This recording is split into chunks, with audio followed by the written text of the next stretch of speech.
দেশের আলোচিত করিডোর ইস্যুতে সরকার ও সেনাবাহিনী একসঙ্গে কাজ করছে বলে জানিয়েছে সেনা সদর। সোমবার ২৬শে মে সেনানিবাসে আয়োজিত সংবাদ সম্মেলনে একথা জানান মিলিটারি অপারেশনসের পরিচালক ব্রিগেডিয়ার জেনারেল মোহাম্মদ নাজিমুল দৌলা। তিনি বলেন, করিডোর ইস্যু একটি স্পর্শকাতর বিষয়। এদেশ আমাদের সবার, তাই দেশের স্বার্থ এবং সার্বভৌমত্ব রক্ষায় সরকার এবং সেনাবাহিনী একযোগে কাজ করছে। তিনি জানান, সরকারের নির্দেশনা অনুযায়ী সেনাবাহিনী দায়িত্ব পালন করছে এবং ভবিষ্যতেও দেশ ও জনগণের স্বার্থে একসঙ্গে কাজ করে যাবে। এবং সীমান্তে আর্সার মুভমেন্ট এক নয়, এ দুটি ভিন্ন বিষয়। সীমান্ত পরিস্থিতি নিয়ে সরকার ও সেনাবাহিনী আলাদাভাবে কাজ করছে না, বরং একসাথে কাজ করছে বলে তিনি স্পষ্ট করেন। চট্টগ্রামের একটি কারখানায় কেএনএফ এর জন্য ৩০,০০০ ইউনিফর্ম পাওয়া নিয়ে তিনি বলেন, এটি একটি গুরুত্বপূর্ণ এবং দায়িত্বশীল খবর। কেএনএফ মূলত বম কমিউনিটি ভিত্তিক একটি সশস্ত্র সংগঠন, তবে বম কমিউনিটির জনসংখ্যা মাত্র ১২,০০০। তাই এত ইউনিফর্ম কার উদ্দেশ্যে তৈরি করা হয়েছে তা খতিয়ে দেখা হচ্ছে। দেশের নিরাপত্তার স্বার্থে এই বিষয়ে প্রয়োজনীয় ব্যবস্থা নেওয়া হবে বলেও জানান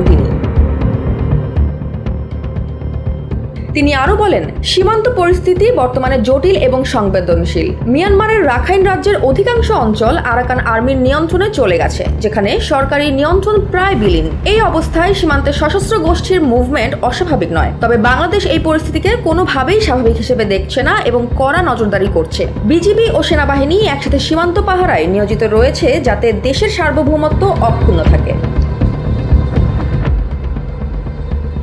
এ ব্যাপারে তিনি জোর দিয়ে বলেন, এই দেশ আমাদের সবার। দেশের সার্বভৌমত্ব কোনোভাবেই বিনষ্ট হতে দেওয়া হবে না। যতদিন শক্তি থাকবে আমরা বর্ডার কম্প্রোমাইজ করব না। সংবাদ সম্মেলনের করিডোর ইস্যু এবং সীমান্তে নিরাপত্তা পরিস্থিতি নিয়ে স্পষ্ট বার্তা দেন ব্রিগেডিয়ার জেনারেল নাজিমুল দৌলা, যা দেশের সার্বভৌমত্ব রক্ষায় সেনাবাহিনীর অঙ্গীকারের প্রতিফলন।